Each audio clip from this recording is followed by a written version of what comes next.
love. I'm really sorry I didn't get to read to you tonight, but I'm gonna try and record at least the first chapter, just so I can read to you, so you can have it on hand when you need eepy. I have one in here to stare at you, and he read this story. This the book. It's really cool. I go read the chapter. I hope you sleep okay tonight at least. But yeah, that's it. I still feel really bad. I'm sorry, but okay. Chapter 1, Milo.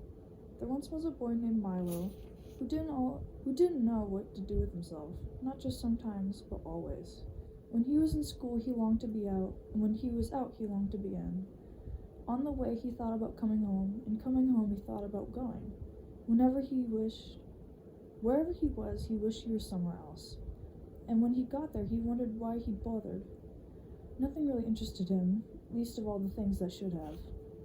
It seems to me that almost everything is a waste of time, he remarked one day as he walked dejectedly home from school. I can't see the point in learning to solve useless problems, or subtracting turnips from turnips, or knowing where Ethiopia is, or how to spell February. And since no one bothered to explain otherwise, he regarded the process of seeking knowledge as the greatest waste of time of all. As he and his unhappy thoughts hurried along, for a while he was never anxious to be where he was going. He liked to get there as quickly as possible. It seemed a great wonder that the world, which was so large, could sometimes feel so small and empty. And worst of all, he continued sadly, there's nothing for me to do, nowhere I'd care to go, and hardly anything worth seeing. He punctuated his last thought with such a deep sigh that the house sparrow singing nearby nearly stopped and rushed home to be with his family. Without stopping or looking up, Milo dashed past the buildings and busy shops that lined the street, in a few minutes reached home, dashed through the lobby, hopped onto the elevator door, 2, 3, 4, 5, 6, 7, 8, and off again, opened the apartment door, rushed into his room, flopped dejectedly into the chair, and grumbled softly. Another long afternoon. He looked glumly at all the things he owned, the books that were too much trouble to read, the tools he'd never learned to use, the small electric automobile he hadn't driven in months, or was it years? And the hundreds of other games and toys and bats and balls and bits and pieces scattered around him. And then, to one side of the room, just next to his phonograph, he noticed something he had certainly never seen before. Who could possibly have left such an enormous package, and such a strange one? For while it was not quite square, it was definitely not round, and for its size it was larger than almost any other big package of smaller dimension he's ever seen. Attached to one side was a bright blue envelope which said simply, "For Milo, who has plenty of time." Of course, if you ever gotten a surprise package, you can imagine how puzzled and excited Milo was. And if you've never gotten one, pay close attention, because sometime you might. I don't think it's my birthday, he puzzled. And Christmas must be months away, and I haven't been outstandingly good, or even good at all. He had to admit this even to himself. Most probably I won't like it anyway, but since I don't know where it came from, I can't possibly send it back. He thought about it for a while, and opened the envelope, but just to be polite. "One genuine turnpike Tollbooth," it stated, and then it went on. "Easily assembled at home and for use by those who have never traveled in lands beyond." Beyond what? Thought Milo, as he continued to read. This package contains the following items. 1. Genuine turnpike Tollbooth to be erected according to the directions. 3. Precautionary signs to be used in a precautionary fashion. Assorted coins for use in paying tolls. 1 map up to date and carefully drawn by master cartographers depicting natural and man-made features. 1 book of rules and traffic regulations which may not be bent or broken. And in smaller letters at the bottom it concluded, "Results are not guaranteed, but if not perfectly satisfied, your wasted time will be refunded." Following the instructions, which told him to cut here, lift here, and fold back all around, he soon had the toll booth unpacked and set up on its stand. He fitted the windows in place and touched the roof, which extended out on both sides and fastened on the coin box. It was very much like the toll booths he had seen many times on family trips, except of course it was much smaller and purple. Hope you like that, it's purple. If you're still listening to this, I love you. What a strange present, thought to himself. The least they could have done was to send a highway with it, for it's terribly impractical without one. But since, at the time, there was nothing else he wanted to play with, he set up the 3 signs.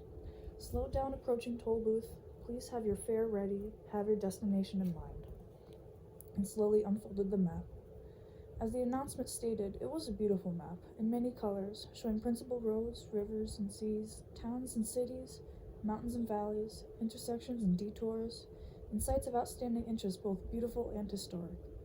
The only trouble was that Milo had never heard of any of the places it indicated, and even the names sounded most peculiar.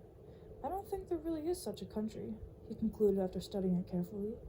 Well, it doesn't matter anyway, and he closed his eyes and poked a finger at the map. Dictionopolis, read Milo slowly, when he saw what his finger had chosen. Oh well, I might as well go there as anywhere. He walked across the room and dusted the car off carefully. Then, taking the map and rulebook with him, he hopped in, and for lack of anything better to do, drove slowly up to the toll booth. As he deposited his coin and rolled past, he remarked wistfully, I do hope this is an interesting game. Otherwise the afternoon will be so terribly dull. Chapter 2, Beyond Expectations. Suddenly, he found himself speeding along an unfamiliar country highway. As he looked back over his shoulder, neither the toll booth nor his room, nor even the house was anywhere in sight. What had started as make-believe was now very real. What a strange thing to have happened, he thought, just as you might be thinking right now.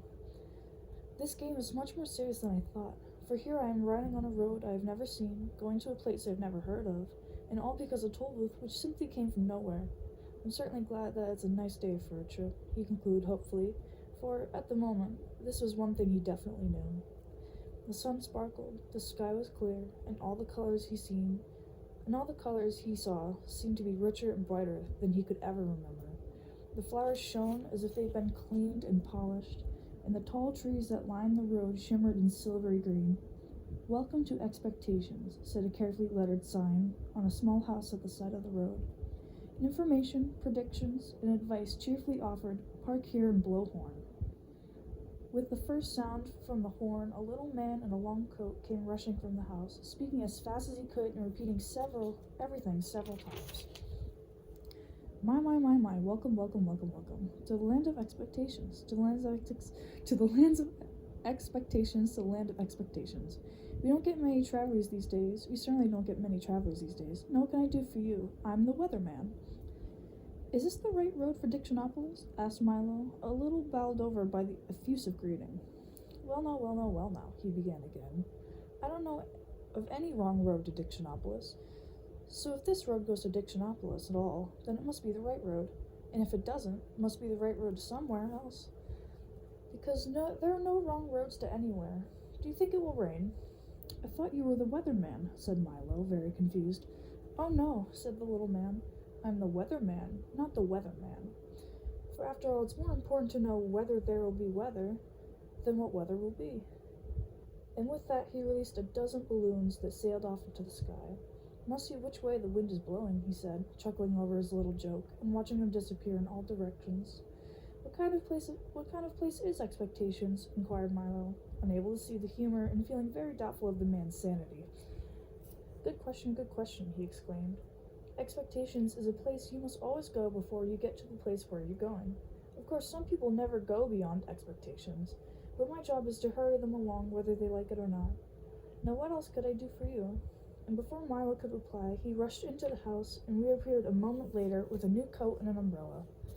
I think I can find my own way, said Milo, not at all sure that he could, but since he didn't understand the little man at all, he decided that he might as well move on, at least until he met someone whose sentences didn't always sound as if they would make as much sense backwards as forwards. Splendid, splendid, splendid, exclaimed the weatherman. Whether or not you find your own way, you're bound to find some way. If you happen to find my way, please return it, as it was lost years ago. I imagine by now it's quite rusty. You did say it was going to rain, didn't you? And with that, he opened the umbrella and looked up nervously. I'm glad you made your own decision. I do so hate to make up my mind without anything. Whether it's good or bad, up or down, in or out, rain or shine. Expect everything, I always say, as the unexpected never happens. Now please drive carefully. Goodbye, goodbye, goodbye, good. His last goodbye was drowned out by an enormous clap of thunder. And as Milo drove down the road in the bright sunshine, he could see the weatherman standing in the middle of a fierce cloudburst that seemed to be raining only on him. The road dipped down now into a broad green valley and stretched towards the horizon. The little car bounced along with every little effort, and Milo had hardly to touch the accelerator to go as fast as he wanted. He was glad to be on his way again. It's all very well to spend time in expectations, he thought, but talking to that strange man all day would certainly get me nowhere. He's the most peculiar person I've ever met, continued Milo, unaware of how many peculiar people he would shortly encounter. As he drove along the peaceful highway, he soon fell to daydreaming and paid less and less attention to where he was going. In a short time, he wasn't paying any attention at all, and that is why, at a fork in the road, when a sign pointed to the left, Milo went to the right, along a route which looked suspiciously like the wrong way. Things began to change as soon as he left the main highway.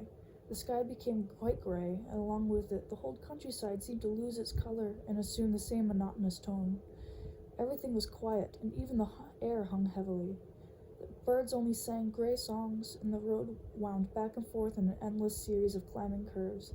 Mile after mile after mile after mile he drove, and gradually the car went slower and slower, until it was hardly moving at all. It looks as though I'm getting nowhere, yawned Milo, becoming very drowsy and dull. I hope I haven't taken a wrong turn. Mile after mile after mile after mile, and everything became grayer and more monotonous. Finally the car just stopped altogether, and as hard as he tried, it wouldn't budge another inch. I wonder where I am, said Milo in a very worried tone. You're in the doldrums, wailed a voice that sounded very far away. He looked around quickly to see who had spoken. No one was there, and it was as quiet as still as one could imagine. Yes, the doldrums, yawned another voice, but still he saw no one. What are the doldrums? He cried loudly, and tried very hard to see who would answer this time. The doldrums, my young friend, are where nothing ever happens and nothing ever changes. This time the voice came from so close that Milo jumped with surprise, for sitting on his right shoulder, so lightly that he hardly noticed, was a small creature exactly the color of his shirt. Allow me to introduce all of us, the creature went on. We are the Lethargians, at your service. Milo looked around, and for a long time, and for the first time, noticed dozens of them, sitting on the car, standing in the road, and lying all over the trees and bushes. They were very difficult to see, because whatever they happened to be sitting on was near exactly the color they happened to be. Each one looked very much like the other, except for the color, of course, and some looked even more like each other than they did themselves. I'm very pleased to meet you, said Milo, not sure whether or not he was pleased at all. I think I'm lost. Can you help me, please? Don't say think, said one sitting on his shoe, for the one on his shoulder had fallen asleep. It's against the law, and he yawned and fell asleep too.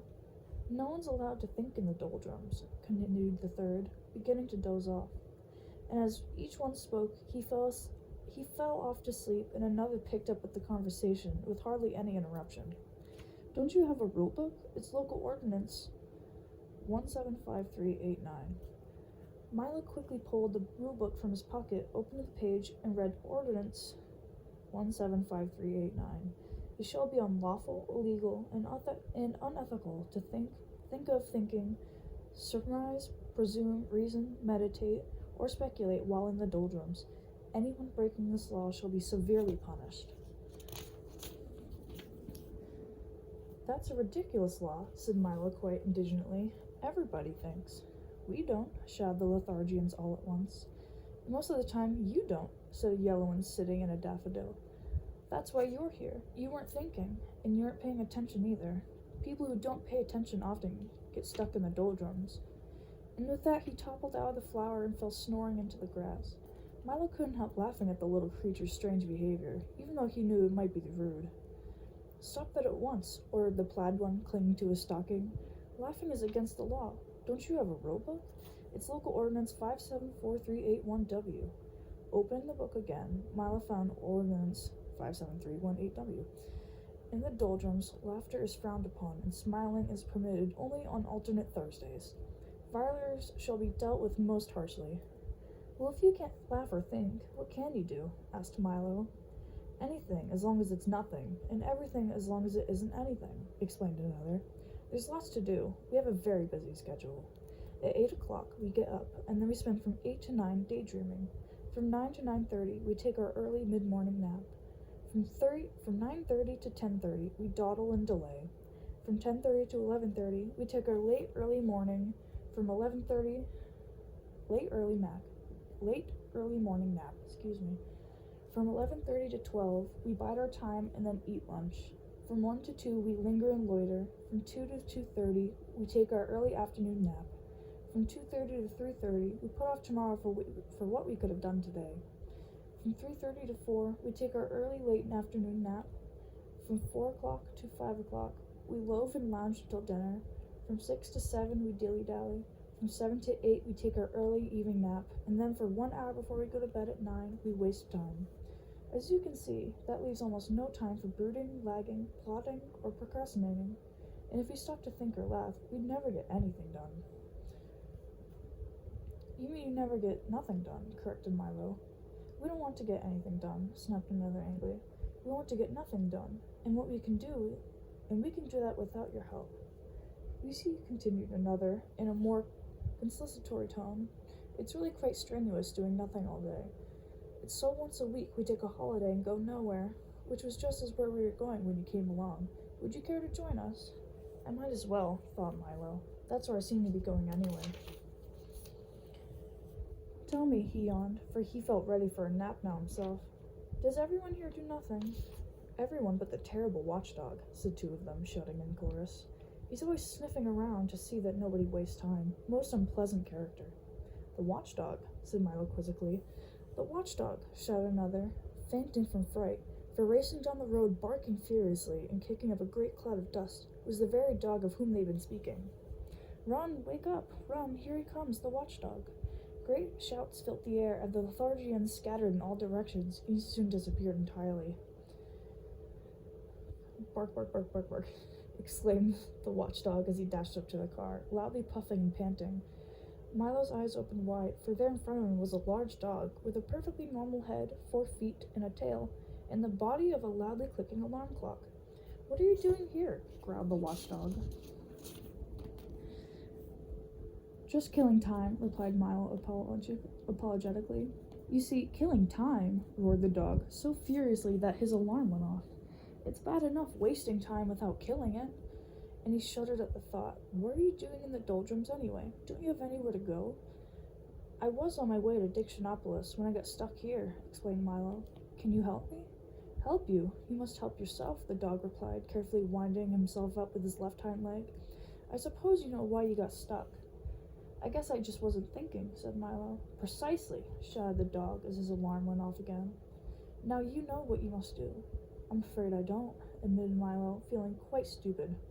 Well, continued the watchdog impatiently, since you got here by not thinking, it seems reasonable to expect that in order to get out, you must start thinking. And with that, he hopped into the car. Do you mind if I get in? I love automobile rides. Milo began to think as hard as he could, which was very difficult, since he wasn't used to it. He thought of birds that swim and fish that fly. He thought of yesterday's lunch and tomorrow's dinner. He thought of words that began with J and numbers that end in 3. And as he thought, the wheels began to turn. We're moving, he shouted happily. Keep thinking, scolded the watchdog. The little car started to go faster and faster as Milo's brain whirled with activity. And down the road they went. In a few moments they were out of the doldrums and back on the main highway. All the colors had returned to their original brightness, and as they raced along the road, Milo began to think all sorts of things. The many detours and wrong turns that were so easy to take, of how fine it was to be moving along, and most of all, how much he could have accomplished with just a little thought. And the dog, his nose in the wind, just sat back, watchfully ticking. So that's the end of chapter 2. I'll read the third one to you tomorrow. I hope you like it so far. It is one of my favorite books. Good night, Angelia. I love you so much. Really, you mean a lot to me. It hurt. I love you.